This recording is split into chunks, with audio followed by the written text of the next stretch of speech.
আমাদের আইনের এত সংখ্যা আছে এবং এত সংখ্যা আইন, নতুন আইন, পুরানো আইন আমাদেরকে সংস্কার করতে হয়, যে কারণে সকল এন্টিটিগুলো খুব বিজি থাকে এবং তাদের পক্ষে আসলে এই সময়টা মিট করতে পারে না।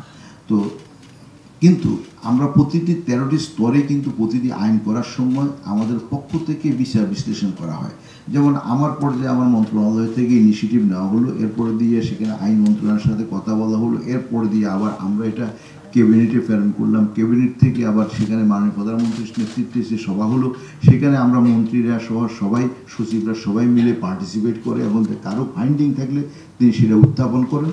তারপরে সেখানে আলোচনা হওয়ার পর দিয়ে এরপর চূড়ান্ত অনুমোদনের জন্য আবার আপনার মতামতের জন্য আইন মন্ত্রণালয়ে প্রেরণ করা হয়। আইন মন্ত্রণালয় থেকে এসে এরপরে চূড়ান্ত অনুমোদন করে এরপরে দিয়ে এটা পার্লামেন্টে উত্থাপিত হয়। উত্থাপন যখন হয় তখনও মাননীয় সংসদ সদস্যের কেউ কেউ সেখানের মধ্যে তাদের ভিন্ন মত যদি থাকে তাহলে এই ব্যাপারে তারা কথা বলার সুযোগ পান এবং কথা বলেন, মতামত দেন, এবং এরপরে দিয়ে সেটা সেখান থেকে আমাদের স্ট্যান্ডিং কমিটিতে যায়। তো স্ট্যান্ডিং কমিটিতে সুলসেরা বিশ্লেষণ হয়। আমি নিজে স্ট্যান্ডিং কমিটির চেয়ারম্যান ছিলাম। আমি বক দলের একটা কোর্ট ওয়ার্ড যদি বলি যে when parliament in a session it is in public exhibition, when it is committee of it works.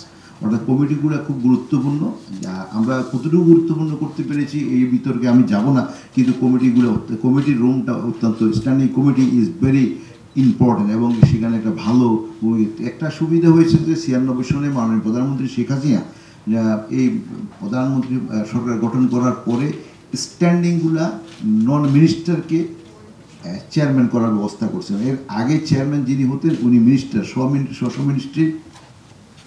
মিনিস্টাররাই সেই স্ট্যান্ডিং কমিটির চেয়ারম্যান হতেন। তো এটাকে পরিবর্তন করে মোর অ্যাকাউন্টেবল করার জন্য, পার্লামেন্টের কাছে অ্যাকাউন্টেবল করার জন্য সেখানে, কারণ মিনিস্টার তো এক্সিকিউটিভ পজিশন তিনি হোল্ড করেন এবং উনি বাস্তবায়ন করেন, তো স্বাভাবিকভাবে তাকে জবাবদিহি কী করবেন, the whole ministry under the leadership of minister. তো সেই জন্য এই কমিটি এইভাবে রিফর্ম করা হয়েছে।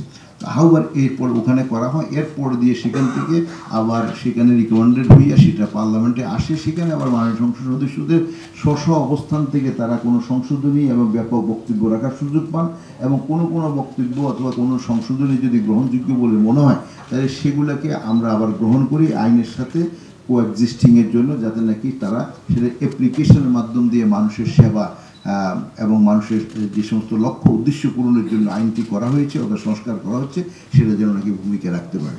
তো এ হলো যে মোটামুটি আমার মনে হয় প্রক্রিয়া।